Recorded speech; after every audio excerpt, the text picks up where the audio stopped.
Si l'homme ne souffrait pas la lutte temporaire entre le mental inférieur et le mental supérieur, l'homme ne pourrait pas avoir la conscience lucide, subtile, de la perfection de l'énergie qui vient d'un plan autre que son plan mental. Il pourrait facilement subir l'impression que son intelligence est parfaite alors qu'elle ne l'est pas encore. Pour que l'homme puisse sentir la certitude de son intelligence créative, il faut d'abord qu'il ait payé le prix de la lutte qui existe entre le mental inférieur qui a le désir de créer et le mental supérieur qui retient cette création jusqu'au moment où l'homme sur le plan inférieur puisse diminuer l'ardeur de son désir pour en arriver éventuellement à une parfaite harmonie entre le plan mental de sa conscience, qui est cosmique, et le plan inférieur de sa conscience, qui est planétaire, afin qu'il se crée dans sa parole et dans son action, une unité parfaite, c'est-à-dire une harmonie parfaite, qui n'est pas le produit de son inconscience à aucun niveau. Donc, l'éther du mental supérieur de l'homme épure constamment le mental inférieur des impressions d'être intelligent. L'éther du mental supérieur épure le mental inférieur de l'ego de l'impression d'être intelligent. Parce que toute impression d'être intelligent n'est qu'une réflexion créée par l'homme lui-même, chez l'homme lui-même, d'une certaine compétence. Mais cette compétence n'est pas nécessairement créative. Elle peut être très très effective, elle peut être très liée à une faculté mémorielle très développée, mais elle n'est pas nécessairement créative. Créatif, dans le sens du mental supérieur, veut dire qui renverse le passé, qui renverse le connu, qui est libéré du connu. Donc, pour que l'homme soit dans le mental de l'éther supérieur, il faut qu'il soit en dehors du connu. Donc, il lui faut posséder une vibration mentale supérieurement élevée, supérieurement développée, et beaucoup au-delà de celle qui convient à sa mentalité planétaire inconsciente. C'est pourquoi l'homme en évolution sera obligé de connaître la lutte de retenue, la conscience que en lui il y a des forces qui ne se manifestent pas, qui ne veulent pas se manifester, qu'il ne peut pas lui-même manifester, afin de créer chez lui la tension nécessaire pour qu'il puisse apprendre à corriger les mécanismes subjectifs de son ego qui ont tendance à vouloir aller plus vite dans le temps qu'ils ne le doivent à cause justement de la nature réflexive, de la nature pensante de l'ego planétaire. Dans l'éther du mental, il n'existe que de l'intelligence pure, c'est-à-dire qu'il n'existe que de la lumière. Donc, il n'existe sur ce plan qu'une forme d'énergie qui possède sur l'homme une capacité d'intégrer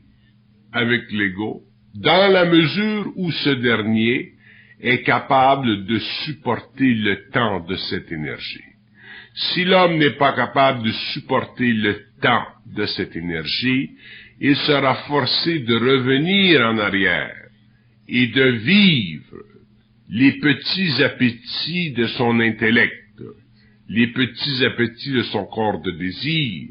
et il ne pourra jamais sentir en lui une forme quelconque de créativité, c'est-à-dire une forme quelconque d'énergie qui emploie sa conscience inférieure à un mouvement dont lui peut bénéficier en tant qu'être intégré, en tant qu'être conscient, et dont la société autour aussi puisse bénéficier dans la mesure où ce personnage est en relation créative, mentale et lucide avec cette même société.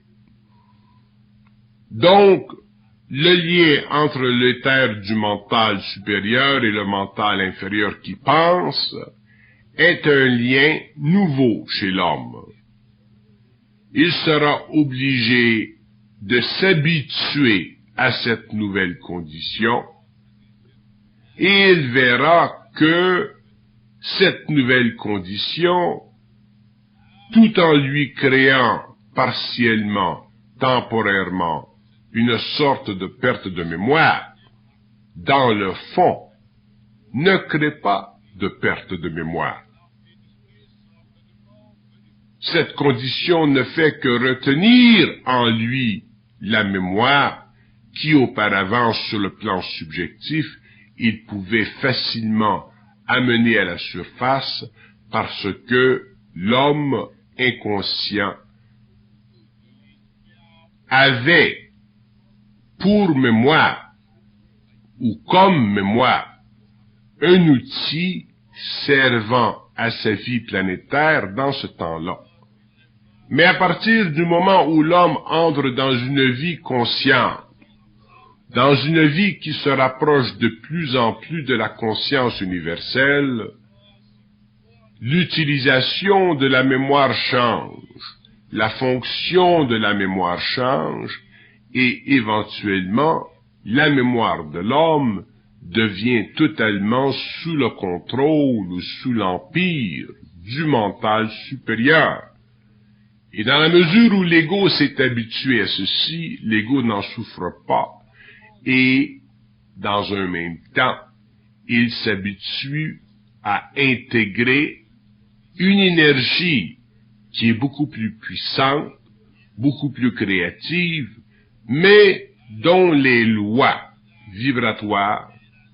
dont la nature diffère extrêmement de la nature du mental, de l'ego planétaire. Plus l'homme sera conscient, plus il vivra de l'éther du mental. Donc, moins il vivra accroché à la mémoire subjective de l'ego. Tant que l'homme vit accroché à la mémoire de l'ego, il ne peut pas créer, parce qu'il est constamment obligé de se servir de systèmes de référence déjà établis pour travailler à l'intérieur de ces systèmes de référence et lentement progresser et essayer de les raffiner. C'est pour cette raison d'ailleurs que l'évolution de l'homme est si longue. Mais à partir du moment où l'homme vivra dans l'éther du mental, où le pouvoir mémoriel de sa conscience psychologique sera de plus en plus retenu ou utilisé en fonction de cet éther supérieur, il deviendra alors possible à l'homme de créer, c'est-à-dire de renverser les formes ou les valeurs que les mémoires de l'humanité auront accumulées au cours des millénaires, afin que lui puisse se sortir et se libérer du connu.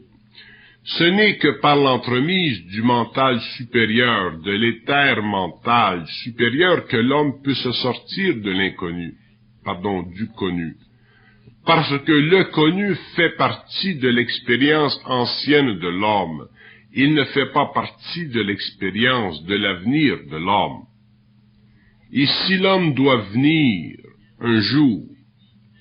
à travailler directement avec son énergie, c'est-à-dire à créer et à établir une nouvelle base de vie sur le plan matériel, il lui faudra prendre conscience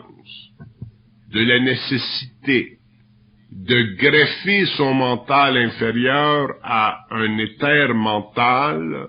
qui n'est pas régi par les lois de la mémoire, donc par les besoins psychologiques, intellectuels de l'ego, mais plutôt régi par les lois de la pulsation, de la vibration émanant de cette lumière, de ce plan de lumière, pour que l'homme finalement puisse